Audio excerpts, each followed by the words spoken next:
was not terribly surprised, except the manner in which he died, which there were a lot of rumors about, that he'd been murdered or that he had committed suicide. I guess the current feeling is that neither of those things was true, that he literally did fall out the window.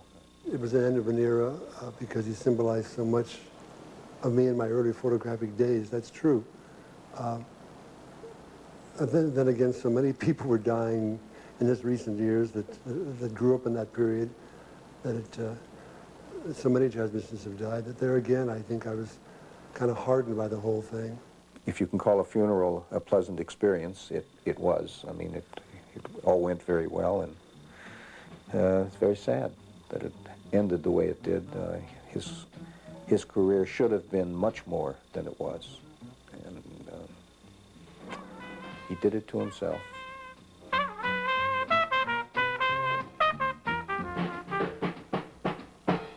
Chet Baker was found on the 13th of May at about 3 o'clock a.m. He was laying on the sidewalk somewhere in the city of Amsterdam in the center. It is dark. His face is covered with blood.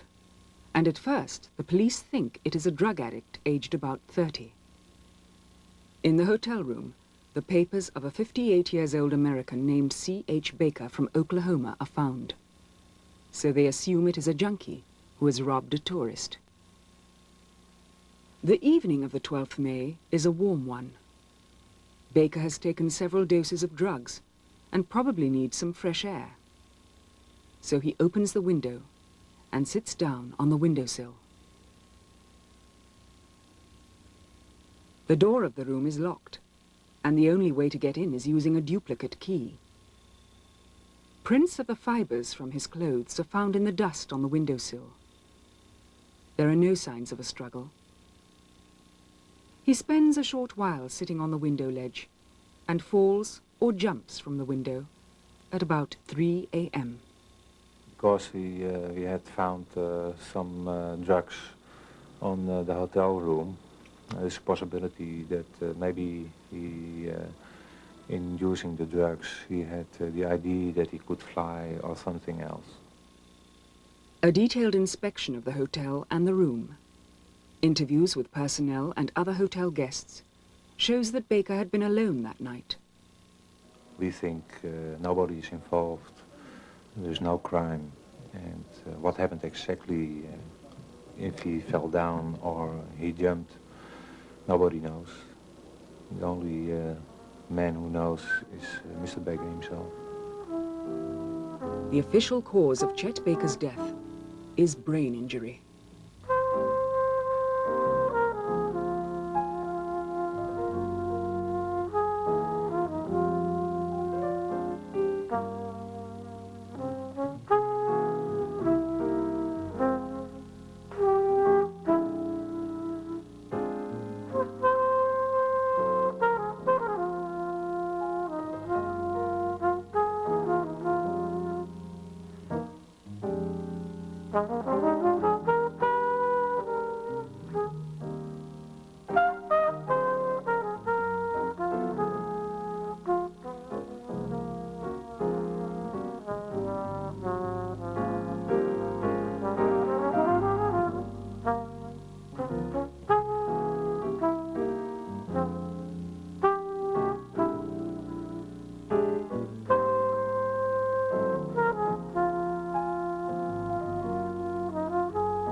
same farm where I was born.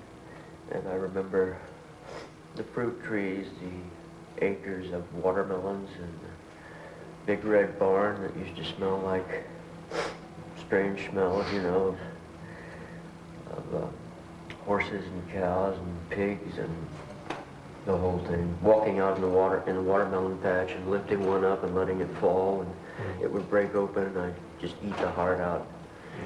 But I left there when I was, I used to go back there during the summer. Yeah. And I lived in Oklahoma City really from the time I was about 1 year old with my aunt. And then at 10 I moved to California.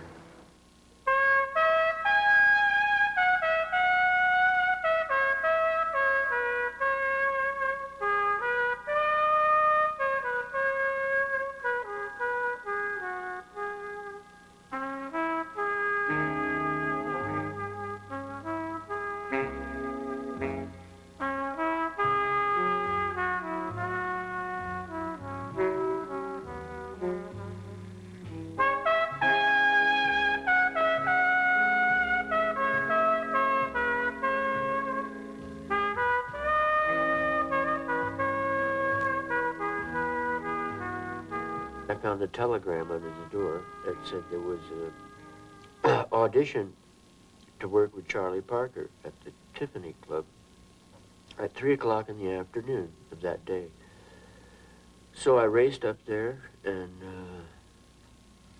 went inside the door. Of course, it was pitch black in there, you know, and you couldn't see anything coming out of the sunlight into a dark room. But when my eyes got used to the darkness, I looked around and I saw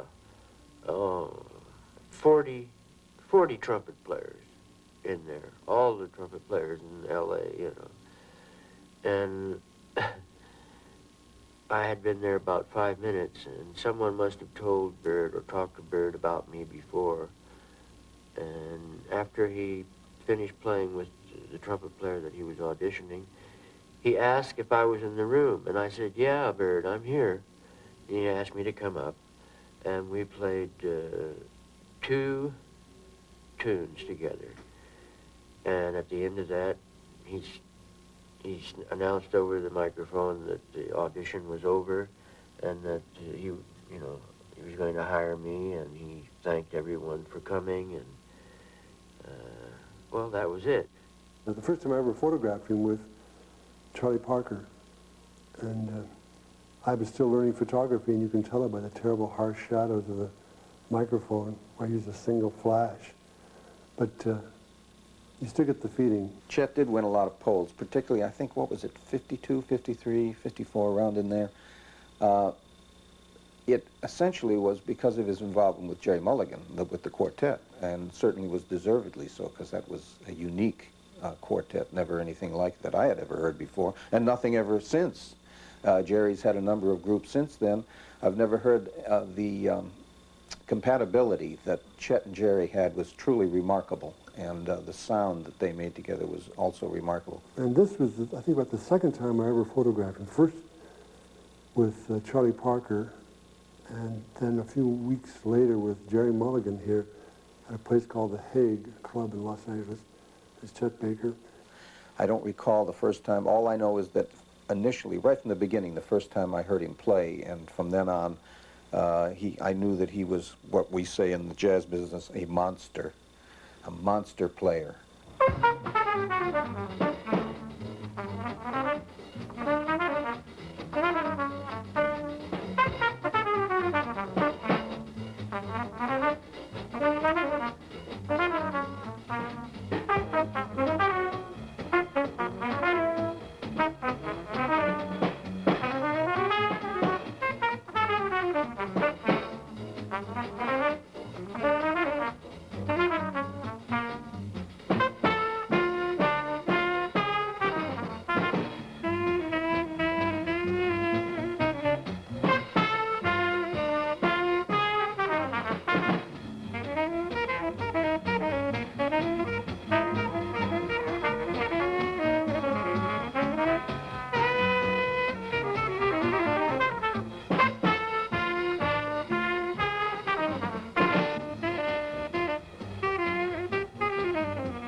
6 days before his death, Chet Baker plays in Rotterdam's Thelonious Jazz Club.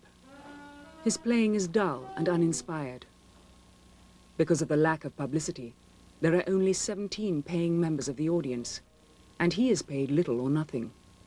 The concert in Thelonious, I think it was May the 7th, was a not very successful one, because Chet was not in the best state of playing. And I wasn't there, but the musicians called me that night and asked me what should happen to the money, and then I learned that the organizer was not willing to pay all the money that night. And I didn't talk to Chet, but I think the money was collected by the musicians and he never got anything. After his appearance, Baker takes the night train to Amsterdam.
Dick Bach, of course, of Pacific Jazz Records, or World Pacific Records, was the one who was directly involved with that. He was the one who was recording the Jerry Mulligan Quartet, and just about the time Chet, for whatever reason we don't need to get into, I suppose, was going to leave Jerry's group, Dick Bach wanted Chet to record his own album, and this, of course, would have been without Jerry. So Chet wanted me to work with him on the album, the first album, which I think we made in 1953, as I recall. And then we did another album prior to the time we first went on the road, which was the first time we went on the road with the quartet was 1954. By that time, the personnel was Carson Smith on bass and Bob Neal on drums.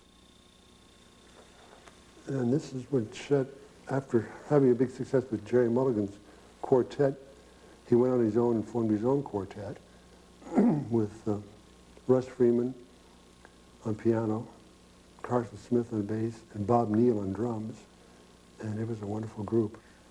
Somehow I became the one who was responsible in the group for dealing with the booking agents, booking the various jobs, handling the payroll and the hotel reservations if we ever made them. Most of the time we didn't. We'd just go into a town and stay wherever we could stay, whatever we could afford. And this sounds really sad. Doesn't sound like a sad story. It wasn't. We were having a wonderful time. It was incredible because the music was great, you know, and he was very well known and very popular at that time, so we were drawing big crowds wherever we played. And this is kind of a famous picture of Russ Freeman piano with Chet behind him. It became an album cover. But it's hard for me to talk about music because I unlike yourself, I don't know really too much about it. I don't claim to know, man. I mean, you know, you can play the I really piano, don't you claim know to all the know. chords, and you can read the chords, and Well, I keep learning. As I say, I just got hooked on My Romance again after all these years, and finally found the chords that I liked after playing the tune for God knows how many years. that's one of the first tunes I ever recorded. Really? My Romance, yeah, 1954. With the quartet, huh? Yeah, with Your own Russ, quartet. with Russ Yeah, Freeman, with Russ, yeah. right, I remember that, of course. The question has arisen a number of times in the past as to could Chet Baker read music? Did Chet Baker know anything about harmony, chord structures of songs, and so on? The answer to the first one is yes, he could read music, not well enough to be a studio musician or anything like that. But he certainly knew one note from another, and he could read music, and he could figure them out. But he had an incredible ear and an incredible memory. So once he got the notes and knew what the notes were, he could play it. The second question is perhaps the more interesting one, and that is, did Chet know anything about harmony? And the answer is no. He knew nothing about harmony. He didn't know one chord from another. As a matter of fact, there were times he didn't even know what key he was playing in. I mean, I know this sounds ridiculous, but he didn't know what key he was playing in. He'd say, what note does it start on? And I'd say, well, it starts on whatever note, you know. And we would start to play. I'm talking about standard tunes now, obviously, not original compositions. If somebody wanted him to play some kind of a standard tune, he would know the tune because he had heard the tune, and he'd say, what note does it start on? And I'd give him the note, and he'd start to play, and he'd play all of the changes, everything that was happening in the song. And if you asked him what were the chords of that song, he'd say, I don't know. And it was true, he didn't.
This is Chet Baker with Russ Freeman on his very first recording, singing, first time he ever sang. And I remember the producer, Dick Bach, called me that morning and said, he was not too happy about it. He said, you won't guess what Chet wants now that he's a star. He wants to sing. With regard to Chet's singing, I was opposed to it from the beginning. Dick Bach and Chet wanted to do it. They felt it was a commercial gimmick, and of course it was, you know. But in those days I was rather a purist, you know. Either you played jazz or you didn't do anything. You didn't listen to any other music. That was it. That's all you listened to and that's all you played. So for somebody to be singing like a pop singer, I was not thrilled with, even though I went along with it because I didn't have any choice, actually. And I did the arrangements and so on, and I did the playing on it. I never was very happy with it.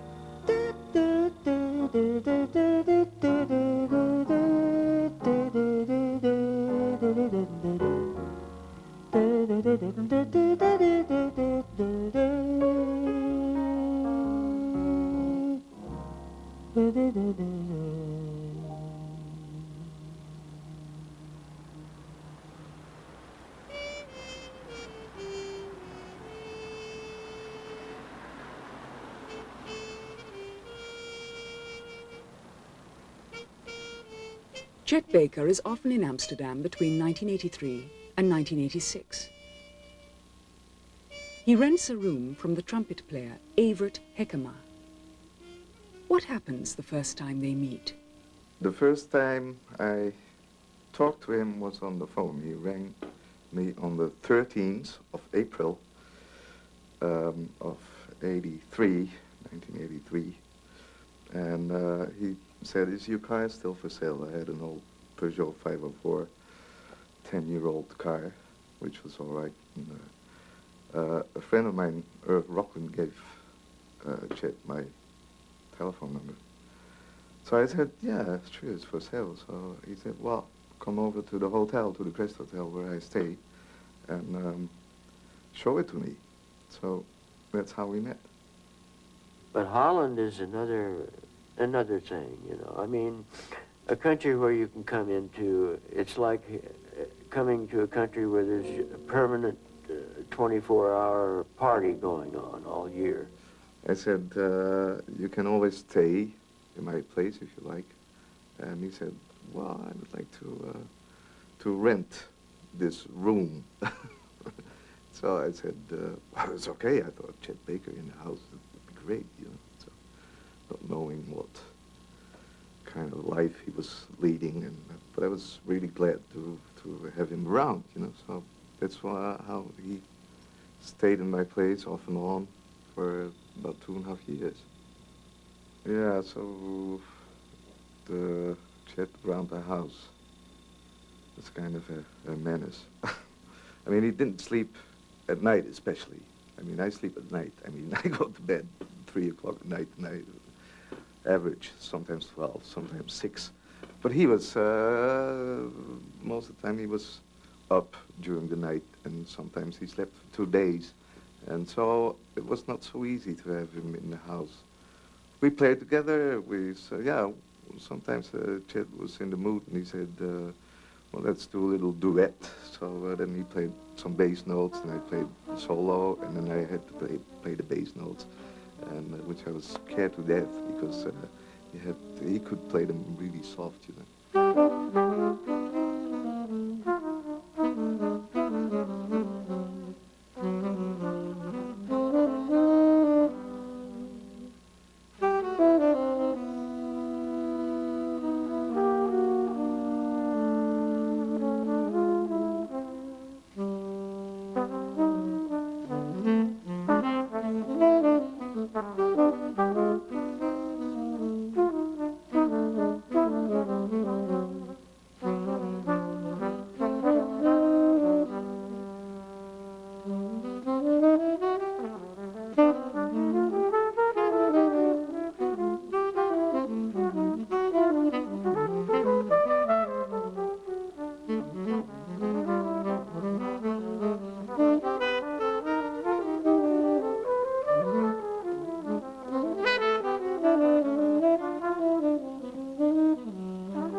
And this is Chet with Stan Getz, the first time they'd ever played together.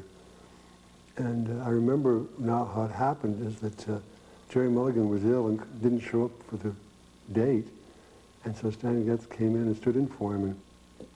With regard to Chet's playing, when we were here in Los Angeles, before we ever left in the early 50s, he played with a great deal of confidence and very strong player. He had his own style. He didn't sound like anybody else. Getting to hear him every night, every set, there were times when his playing was so remarkable that I would sit there practically with my mouth open, you know, comping for him, playing the piano for him, and listening to this giant playing, you know. And then the unfortunate thing for me is I had to play after he did, but I managed to get through it.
He called me from the police station because he lost his car, which he parked before the concert in Rotterdam a few days before, and he couldn't find the car back, which was quite usual because he couldn't find his keys back of a car very often too. With every car he had, he lost his keys. Chet still wants to play a little in the evening. He goes to the Dizzy Jazz Cafe. Chet plays 2 numbers with a group called Bad Circuits. I was playing at Dizzy's with a jazz rock group. I was playing synthesizers, and suddenly Chet Baker came on stage and he started playing very softly solo on the rhythm change. After that we played a standard on Green Dolphin Street. It appeared that On Green Dolphin Street was the last tune that he ever played, so I really was shocked when I heard I was the last one that played with him.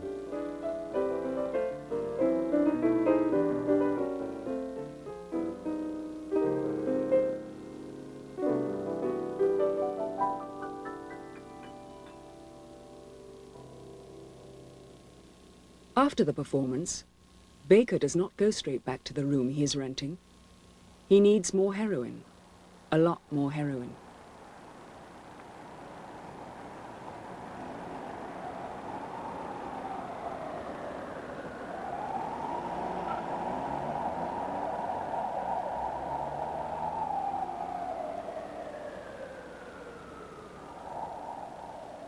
The drug situation in California, as it was in New York, unfortunately was probably contributed to by Bird.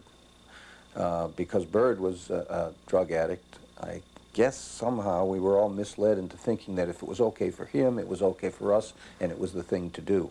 Consequently, almost every jazz musician that I knew back in the late 40s, early 50s was strung out on heroin. Almost everyone. By the way, Chet, in those days, as we all know, he had a great involvement with drugs most of his life, but not in those days. He did smoke pot a lot, but he was not involved with hard drugs at all. I don't know if you want this information or not, but I was involved with hard drugs when I first knew him. And strangely enough, by the time I stopped doing that, he started. I got, as they say, busted twice in California for writing prescriptions, which is really outrageous, and could have ended up very easily as Art did in San Quentin. But I had some luck on my side that Art didn't have, in that my judge had been a trumpet player in college. And so after 5 months, after the second time I was arrested, he put me back on the street and back on probation, and I immediately got on the methadone program and stayed on there for 7 years.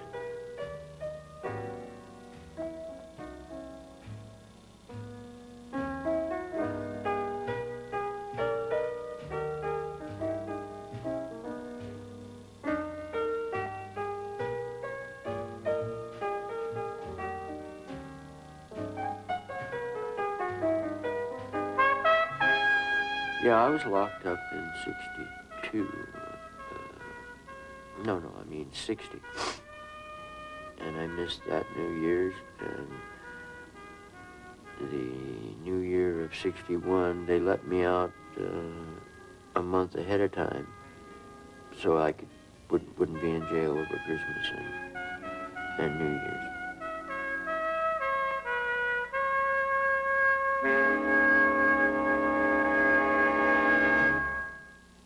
He had a very unfortunate incident in, I think, San Francisco. I guess it must have been in the 50s or 60s, probably was in the 60s, where he was beaten up by several people for whatever reason. And I believe at that time he lost most of his teeth, and from then on had to play on false teeth. I imagine that created certain problems for him. As I understand, trumpet players have a problem with false teeth. They told me, you know, nobody can play with false teeth. And I didn't go for that. And I knew there must be a way of doing it, and I was going to find it. And so I worked at it for 3 years. It was 3 years before I worked professionally before a live audience. He had trouble with his teeth all the time. They were not his own teeth. I think he bought them somewhere. And they fall down sometimes, and a lot of trouble. He had artificial teeth, and they didn't stick at a certain moment, so they had to get some stuff, you know. So now let's go to the pharmacy. Let's try to get some sticking stuff to put it in. And I had to phone on the bell and on the beat on the door, and then he came down. Man was had such a face, you know. I said, this time, man, what is this? I said, but I have a famous trumpet player, and he has to finish his record. It's the only date he can do it. Please help me. He said, okay. I go upstairs and get some stuff. So I went back, and he put it in, and he fixed it, and he played the whole tune out. And the whole record was done in, let's say, 5, 6 hours or so. He was always in between the songs, spitting through his trumpet to put out the spit. That kind of sound. And the piano player was so playing beautiful, Harold Denko. A ballad, and then you hear that once through the piano. It was, oh, what is this again? And then he took sometimes a mic and put it the other way around. So that's not usable in a studio atmosphere where everybody plays together in the same room. So I had an idea, put him in the box there. After a while, he said, no, I like this room. It's not too big, but it's cozy for me, and I have my own room. I never had my own room. I even have no house, so this is something for me. He said, and after some songs, he finished very well. It was a good record. There was 2 sessions for Japan. He said, Max, what do you charge for this room? Man, I like this. I said, we can discuss it later, but please let's finish your record, and then we find something about it. Perhaps you can rent us for a lot of money from me. You know, when I showed him a contract once after a date and said, well, could you sign it and so forth and so forth, he said, well, I don't need a contract. I know you and you know me, and you know, we can trust each other. And I said, well, I need your signature at least. And then he did, but he said, well, man, I don't even need a copy because I keep losing all these things, you know, so why should I carry it with me? You know?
This is on the road. I think it was in San Jose, California, about 1954, and it was backstage.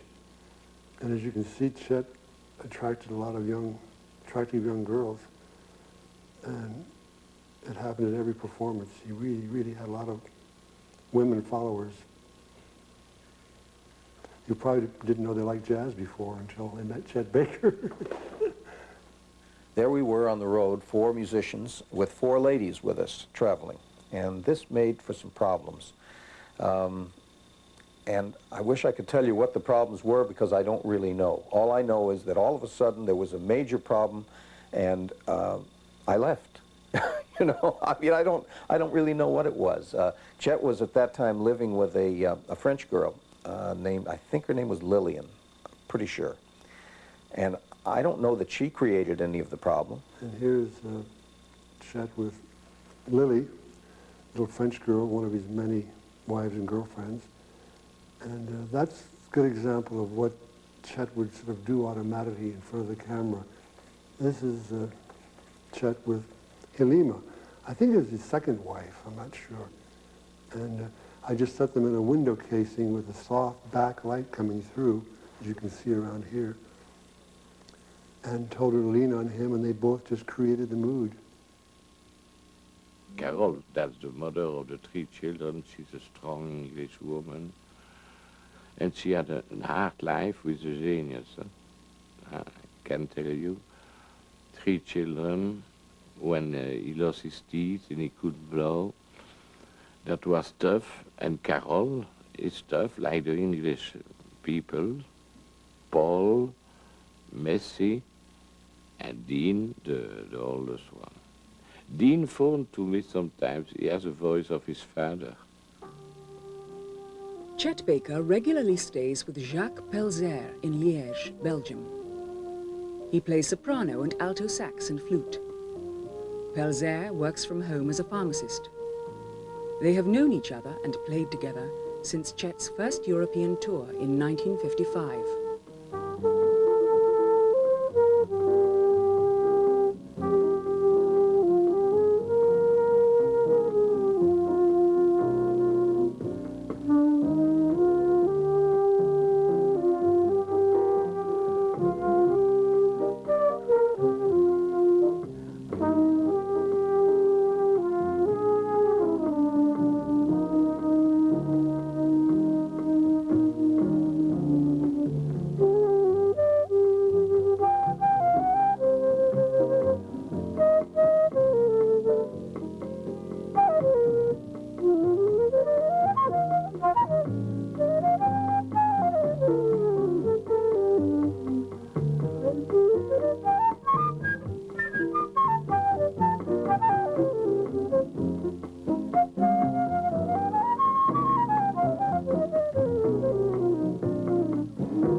First time I heard him, of course, he was so strong, so positive, so clear, so easy, and he put everybody around in the real mood. You can go out because you feel directly you're not in the way. He asked you, sometimes I was lost, and he used to say to me, play simple and strong, you know. He can use the silence in his music and in his life, and everything is cool.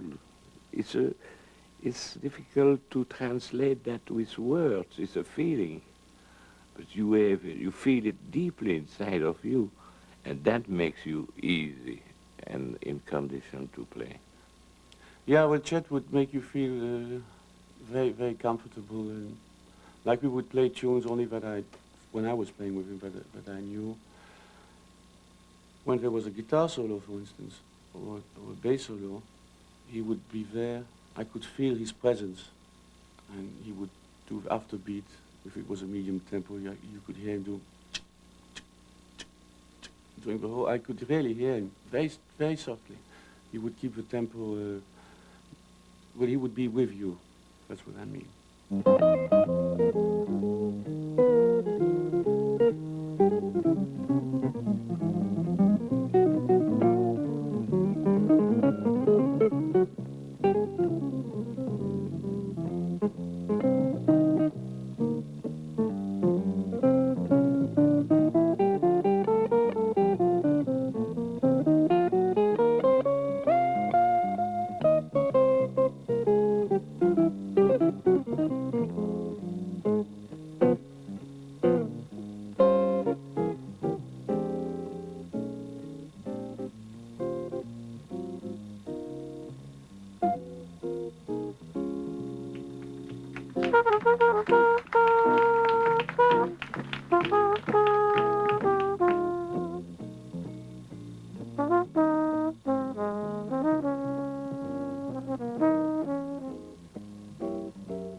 Well, playing without drums, as we always did with Chet, was very, very nice because the sound was very compact on stage, and as Chet has such a good timing, he would make it.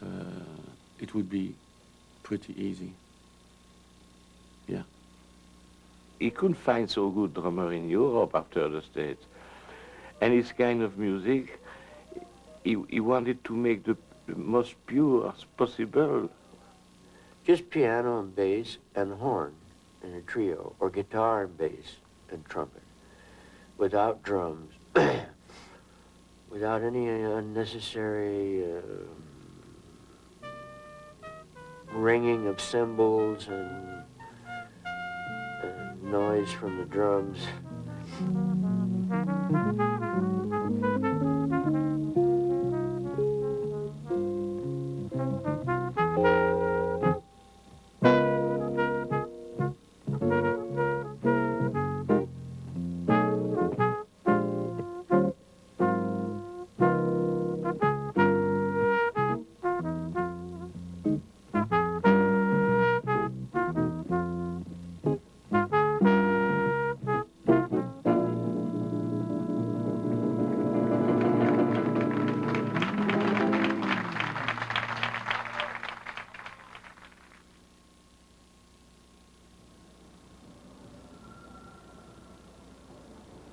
Chet Baker arrives in Amsterdam in the afternoon. He hopes to find a hotel and some drugs in the red light district. Because it is Ascension Day, most of the hotels where he normally stays are full. But eventually he finds a room in this nearby hotel. He went to Amsterdam, and that's the last what we saw him. He never arrived at the Memphis Hotel, and we looked after all the places where he was, and we hoped all the time that he was going to show and that he would give a call. Well, it happened a few times before that he came very late or didn't show up at all. So in the beginning we were not so very much worried. Wim's wife, Ria, called me. She said, Chet is not in the hotel, what do you think? Where can we find him? So we started to discuss trying to find back addresses where he stayed before in Amsterdam and making phone calls. And it was a very embarrassing situation because it was a Lustrum concert, a Tross session, and he was going to play together with Archie Shepp. But when time went by, the concert was impossible already. Then after a couple of hours we started to get worried for other reasons, because normally Chet would call you and say, fuck you and I'm not going, and things like that, but nothing happened. He just completely disappeared.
I got through it. Managed to survive. And of course, I've had Diane with me all this year, and that was another gift that a man can really appreciate. And I just hope that 88 will, if it doesn't have to get any better, if it just stays as good as 87, it'll be fine. Chet Baker, trumpet player and singer, died in Amsterdam on 13th May, 1988. Chet Baker was 58.